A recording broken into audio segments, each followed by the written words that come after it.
السلام علیکم ورحمۃ اللہ وبرکاتہ۔ حضرات اہل سنت، پہلے آپ یہ سنیں، امتیاز پلاموی سے علم غیب کے متعلق کسی نے سوال کیا ہے، کیا جواب دیا انہوں نے؟ ایک بات پوچھنی ہے کہ آپ لوگوں کا کیا عقیدہ ہے علم غیب کے بارے میں، دیوبندیوں کا نرم لہجہ میں بتانا، کیونکہ میں کوئی اعتراض نہیں کر رہا، اور مختصر کہ یا علم غیب مانتے ہو حضور کے لیے عطائی۔ پوچھا گیا کہ یہ بتانا کہ دیوبندیوں کا کیا عقیدہ ہے علم غیب کے تعلق سے، اور میں کوئی اعتراض نہیں کر رہا ہوں، دیوبندیوں کے نرم لہجے میں بتانا، اور یہ بتانا کہ تم حضور کے لیے علم غیب مانتے ہو یا نہیں عطائی۔ تو جواب سیدھا سا اس کا یہ تھا کہ ہم علم غیب نہیں مانتے یا ہم علم غیب مانتے ہیں۔ سیدھی بات ہے، مجھ سے اگر کوئی پوچھے گا کہ آپ رسول اللہ صلی اللہ تعالیٰ علیہ وآلہ وسلم کے لیے علم غیب مانتے ہیں یا نہیں، تو میرا جواب ہوگا بے شک ہم رسول اللہ صلی اللہ علیہ وسلم کے لیے علم غیب مانتے ہیں، لیکن اللہ کی عطا سے مانتے ہیں، اللہ کے دینے سے مانتے ہیں، بس بات ختم۔ لیکن نہیں، اس پر جواب دیتے ہوئے دیکھیے کتنی قلابازیاں کھائی ہے، کیا کہتے ہیں سنیے۔ بھائی دیکھیں، جو شرعی اصطلاح میں علم غیب ہے، عطائی طور پر غیر اللہ کے لیے ہم نہیں مانتے، چاہے وہ نبی ہوں یا رسول ہوں۔ سنا آپ نے، جو شرعی اصطلاح میں علم غیب ہے، عطائی طور پر ہم غیر اللہ کے لیے نہیں مانتے، چاہے وہ نبی ہو چاہے وہ ولی ہو۔ کلیئر طور پر انہوں نے کہا کہ ہم غیر اللہ کے لیے علم غیب نہیں مانتے، چاہے وہ نبی ہو چاہے وہ ولی ہو۔ آگے سماعت فرمائی کیا کہہ رہے ہیں۔ علم غیب ایک اصطلاح شرعی ہے۔ علم غیب، علم اور غیب جب دونوں ملا کر کے بولا جاتا ہے تو اس سے دو چیزیں لازم آتی ہیں۔ ایک یہ کہ ایسا علم جو ذاتی ہو، کسی کے عطا کردہ نہ ہو، کسی کے دینے سے حاصل نہ ہو۔ دوسری بات، ذرے ذرے کا علم، تمام چیزوں کا علم محیط، یہ علم غیب کا مفہوم ہے۔ تو ظاہر سی بات ہے، علم غیب جو شرعی ہے، جس کا مفہومی ہے، جو علم ذاتی ہو، کسی کی عطا کردہ نہ ہو، اور ذرے ذرے کا علم محیط ہو، ایسا علم اللہ کے علاوہ کسی کو نہیں۔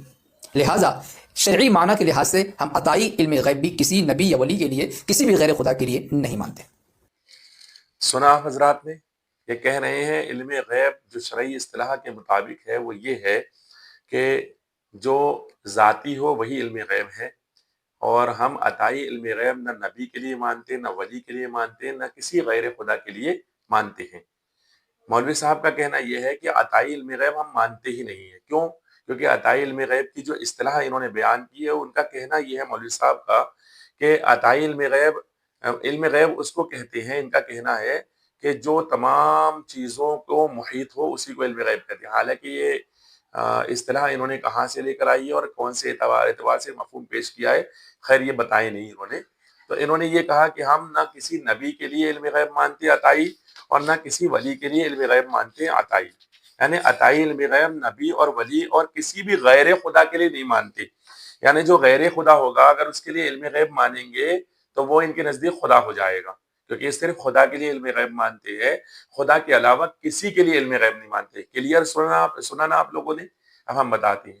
یہ دیکھیے حفظ الایمان کتاب ہے، یہ وہ کتاب ہے جس کی وجہ سے پوری دنیا کے اندر مسلمانوں کے اندر اختلافات پیدا ہوئے ہیں اور مسلمان آپس میں لڑتے ہوئے نظر آ رہے ہیں۔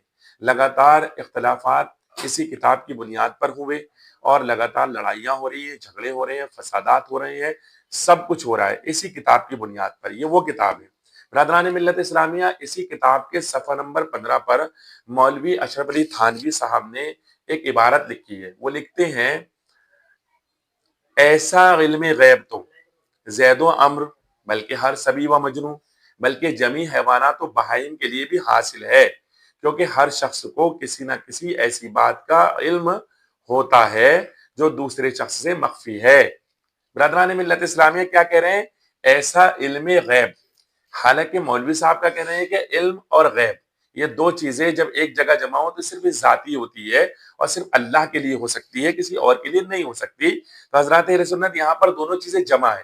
یہ کہتے ہیں ایسا علم غیب، ایسا علم غیب، پھر کہتے ہیں زید کو بھی ہے تو زید ان کا خدا ہوا، عمر کو بھی ہے تو عمر ان کا خدا ہوا۔ پھر اس کے بعد کہتے ہیں بلکہ ہر سبی و مجنو، یعنی ہر بچے ہر پاگل کو بھی ہے تو یہ دونوں بھی ان کے خدا ہوئے معاذ اللہ۔ ہر بچہ اور ہر پاگل دیوبندیوں کا خدا ہوا۔ پھر اس میں کہتے ہیں کہ بلکہ جمی حیوانات و بہائم کو بھی حاصل ہے، یعنی تمام جانوروں کو، تمام چوپاؤں کو بھی یہ علم غیب حاصل ہے۔ تو ظاہر بات ہے کہ تمام جانور، تمام چوپائیں بھی معاذ اللہ دیوبندیوں کے خدا ہوئے، کیونکہ غیر خدا کے لیے علم غیب وہ مانتے ہی نہیں ہیں۔ مولوی امتیاز صاحب وہ کہتے ہیں غیر خدا کے لیے علم غیب ہے ہی نہیں. تو علم غیب کس کے لیے؟ خدا کے لیے ہے. اور اشرف علی تھانوی صاحب علم غیب مانتے جمی حیوانات و بہائم کے لیے. تو پھر علم غیب مانا جمی حیوانات و بہائم کے لیے تو مولوی امتیاز کے مطابق، یوٹیوبر امتیاز صاحب کے مطابق یہ خدا ہوئے دیوبندیوں کے، یقیناً خدا ہوئے. تو برادران ملت اسلامیہ ایسے مذہب پر لعنت، ایسے مذہب پر جس میں معاذ اللہ حیوانات و بہائم کو تو علم غیب مانا جائے، لیکن رسول اور ولی کو اگر علم غیب مانا جائے تو شرک ہو جائے. ذرا آپ غور کیجئے کتنا گندا مذہب ہے، کتنا خراب مذہب ہے، کتنا سڑا ہوا مذہب ہے. آپ غور کیجئے علم غیب کے معاملے میں سیدھے سیدھے ہونا یہ چاہیے تھا کہ نبی کریم صلی اللہ علیہ وسلم کو اللہ پاک نے علم غیب عطا کیا ہے، اور یہ لفظ موجود ہے قرآن میں. وما كان الله ليطلعكم على الغيب ولكن الله يجتبي من رسله من يشاء. اللہ اس لیے نہیں کہ عام لوگوں کو غیب پر اطلاع کا منصب دیں، اپنے رسولوں میں سے جس کو چاہتا ہے چن لیتا ہے. تو رسولوں کو تو اللہ تبارک و تعالیٰ نے علم غیب کے تعلق سے چنا ہے. یہ تو خود قرآن مقدس میں موجود ہے. تو قرآن مقدس میں تو موجود ہے کہ اللہ نے علم غیب دیا ہے، علم عطا فرمایا ہے، غیب کا علم دیا ہے. تو علم غیب تو اللہ پاک نے قرآن میں رسولوں کو دیا. لیکن مولوی صاحب کہہ رہے ہیں کہ رسول کے لیے، ولی کے لیے علم غیب مانا تو شرک ہے، اور غیر خدا کو ہم علم غیب مانتے ہی نہیں، چاہے ذاتی ہو چاہے عطائی ہو.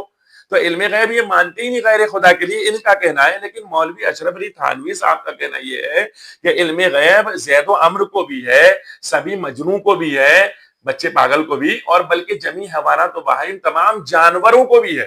لا حول ولا قوت الا باللہ العلی العظیم. بتائیے رسول خدا صلی اللہ علیہ وسلم کی دشمنی میں یہ قوم کہاں تک پہنچی ہوئی ہے. ان کو سوچنا چاہیے کہ ہم جس آقا صلی اللہ علیہ وسلم کے علم غیب کا انکار کرنے میں لگے ہوئے ہیں، ان کے انکار کی وجہ سے ہم کس کس کو خدا بنا رہے ہیں. برادران ملت اسلامیہ، غور کرنے کا مقام ہے. ہماری کوئی ذاتی دشمنی کسی سے نہیں ہے، ذاتی لڑائی کسی سے نہیں ہے. مولوی صاحب کا ویڈیو آپ کے سامنے ہے، ان کے مولوی صاحب کی کتاب آپ کے سامنے ہے، عبارت آپ کے سامنے موجود ہے. اسی عبارت پر دن رات مناقشے، مجادلے، مناظرے ہوتے رہتے ہیں. اسی عبارت کی وجہ سے مسلمانوں کے ٹکڑے ٹکڑے ہو گئے ہیں، لیکن اس عبارت کو بھی نہیں بدلا. اور اسی عبارت کی وجہ سے اب جو ہے، اس عبارت کی وجہ سے معاذ اللہ حیوانوں کو، جانوروں کو، چوپاؤں کو اپنا خدا بنا دیا. صرف کس لیے؟ اس لیے کہ ہم توبہ نہیں کریں گے. صرف اس لیے کہ ہم توبہ نہیں کریں گے. برادران ملت اسلامیہ، کاش تھانوی اگر توبہ کر لیتا تو اس کے تمام چیلے چھاپڑ بھی توبہ کر لیتے. میں دیوبندیوں سے ہاتھ جوڑ کر کہوں گا، دیوبندیوں جو عام دیوبندی ہیں ان سے کہوں گا کہ یار دیکھو، رسول اللہ صلی اللہ علیہ وسلم کے مقابلے میں کسی کی حمایت مت کرو. رسول اللہ صلی اللہ علیہ وسلم کا معاملہ جب سامنے آ جائے نا تو فوراً آمنا و صدقنا کہہ دو. حضور کی ذات اس لیے نہیں تھی کہ ان پر بحث و مباحثے کی جائے، ان کے علم غیب پر مباحثے کیے جائیں. یہ رسول اللہ کی ذات نہیں تھی. رسول اللہ کی ذات تو اس لیے تھی کہ انہیں مانا جائے، انہیں مانا جائے. حضور صلی اللہ علیہ وسلم کو مانو، اسی میں عافیت ہے. تھانوی قبر میں بچانے نہیں آئے گا، وہ تو خود جہنم کا ایندھن ہے کہ اس نے رسول اللہ کی شان میں گستاخی کی. اور امتیاز کے مطابق تو تھانوی نے حیوانات و بہائم کو خدا ہی مان لیا، اور امتیاز بھی ان کو خدا مانتا ہے. تو سارے دیوبندی جانوروں کو، کتے بلی سوروں کو معاذ اللہ خدا مانتے ہیں. لا حول ولا قوت الا باللہ. ہمارا خدا بے غیب ہے. ہمارا خدا ایسی شان والا ہے، جس کو چاہتا ہے غیب عطا فرماتا ہے، جس کو چاہتا ہے جو چاہتا ہے عطا فرماتا ہے. ہمارا خدا ذاتی علم غیب والا ہے، وہ جس کو چاہے عطا فرمائے، اس کی مرضی ہے، اور اس پر قرآن مقدس شاہد ہے. لیکن اس کے باوجود بھی اگر کوئی نہیں مانتا ہے تو ہم اس کے لیے زبردستی نہیں کر سکتے. تمام لڑائیاں، تمام جھگڑے، تمام فسادات ختم ہو سکتے ہیں اگر امت مسلمہ رسول اللہ پر اکٹھی ہو جائے، حضور صلی اللہ علیہ وسلم کو ماننے کا اپنے اندر جذبہ پیدا کر لے. اللہ تبارک و تعالی ہم سب کو ماننے کی توفیق عطا فرمائے. عرض کر رہا تھا ویڈیو کو شیئر کریں، کمنٹ باکس میں جواب دیں، کیسا لگا ویڈیو، آگے بڑھائیں، لوگوں تک حقانیت کو پہنچائیں. السلام علیکم ورحمۃ اللہ.